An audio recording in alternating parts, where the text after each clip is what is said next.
So you're looking for a tighter tummy, eh? What we actually need to do to reduce belly fat. Dot 1. The myth of the spot reduction. Let's start by killing the biggest lie in the fitness industry. It is a lie that has wasted thousands of hours of people's lives. Walk into any gym and you will see someone on the floor doing crunches. Hundreds of them. They are sweating, they are straining, and they think they are burning belly fat. They are wasting their time. You cannot spot reduce fat. Biology doesn't work that way. Doing a crunch does not burn fat off your stomach. It builds the rectus abdominis muscle underneath the fat. If you have a layer of belly fat and you do 1,000 crunches, you will essentially just have stronger abs hidden under the same layer of fat. You might even look thicker because the muscle is pushing the fat out. Belly fat is different. It is stubborn. It is physiologically distinct from the fat on your arms, your face, or your legs. If you have been dieting, exercising, and the scale is moving, but your waistline isn't, you aren't fighting a calorie problem. You are fighting a hormone problem. Today, we are going to look at the actual biology of belly fat. We are going to look at why your body insists on storing energy around your midsection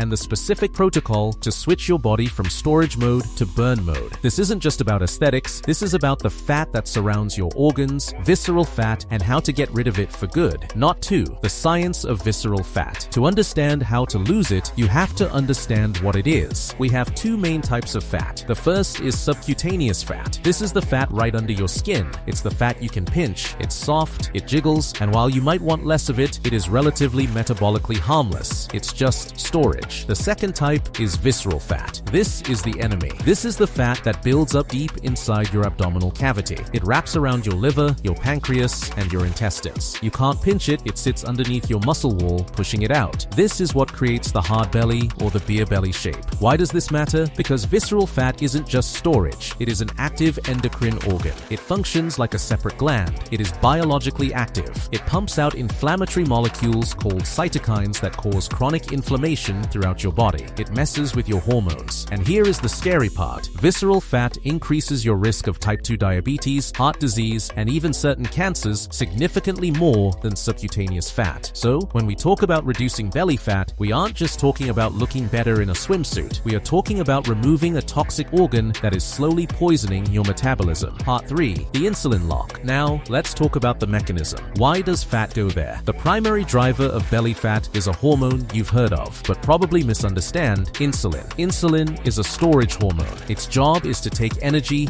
out of your blood and put it into your cells. But insulin has a second job that is critical. It is the fat lock. When insulin is high, it sends a signal to your fat cells to lock the doors. It says, keep the fat inside. We are in storage mode. In our modern diet, we are constantly spiking insulin. We wake up and have toast or cereal. We have a mid-morning latte. We have a sandwich for lunch. We have a snack in the afternoon, pasta for dinner. Your insulin levels never come down. They are elevated 24 hours a day. When insulin is chronically high, your cells eventually stop listening to it. This is called insulin resistance. Your body shouts, store this energy, and your muscle cells say, we're full, go away. So, where does that energy go? It goes straight to the liver and the abdomen to be stored as visceral fat. This is why you can starve yourself on a low-calorie diet and still have belly fat. If you are eating foods that spike insulin, even if they are low-calorie, your body is in storage mode. It refuses to release the fat from your belly because the hormonal signal is telling it to hold on.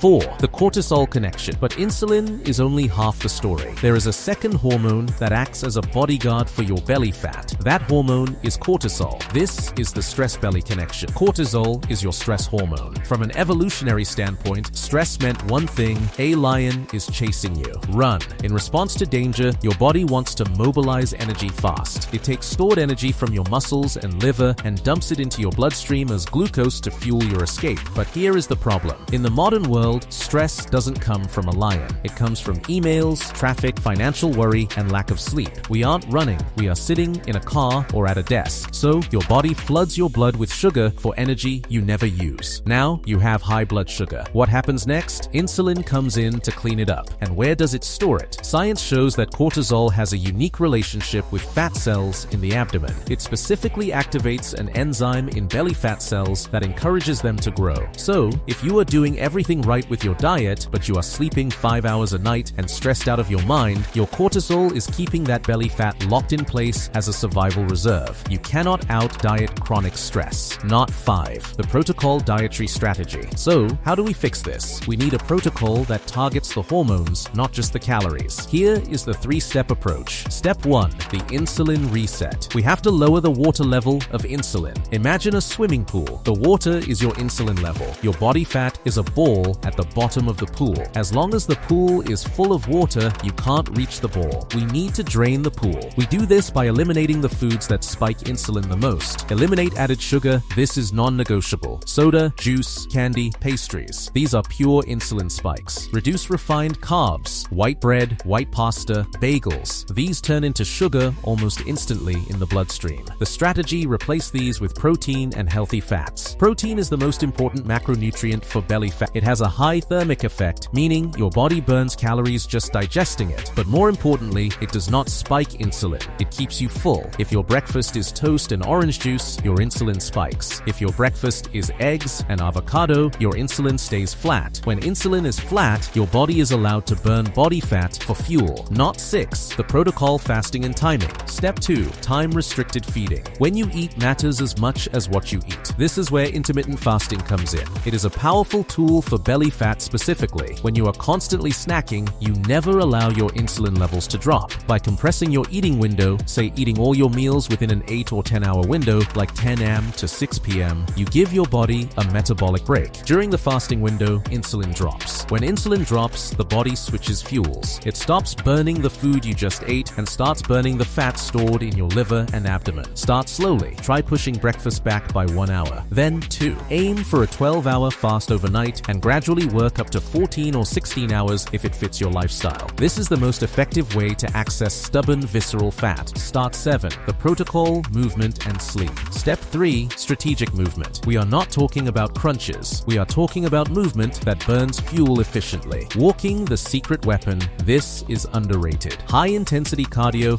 can sometimes spike cortisol if you are already stressed. Walking, however, keeps cortisol low and primarily uses fat as a fuel source. Aim for 8 to 10,000 steps a day. It sops up the glucose in your blood and lowers insulin naturally. Resistance training: building muscle is critical. Muscle acts like a sponge for glucose. The more muscle mass you have, the more effectively your body clears sugar from your blood, reducing the need for insulin. Lift weights or do bodyweight exercises 3 times a week. Step 4. Prioritize sleep. I cannot stress this enough. If you are sleeping less than 7 hours, your body is hormonally impaired. Lack of sleep increases ghrelin. Lack of sleep decreases leptin. Lack of sleep spikes cortisol. If you want to lose the belly, you have to turn off the lights and get 7-8 hours of sleep. It is a pillar of fat loss, not a luxury. Part 8. Conclusion. To summarize what we actually do to reduce belly fat: stop fighting calories. Start fighting hormones. Cut the sugar and refined carbs to lower insulin. Add protein and fat to keep you full and metabolism high. Compress your eating window to give your body time to burn fat. Walk and lift to build the metabolic engine and lower stress. Sleep to lower cortisol. The belly fat is there for a reason. It is a protective response to high insulin and high stress. You have to show your body it is safe to let it go. Lower the insulin, lower the stress. The body will follow. Thank you for listening. If this science helped you understand the why behind the struggle, please share it. We are in this together.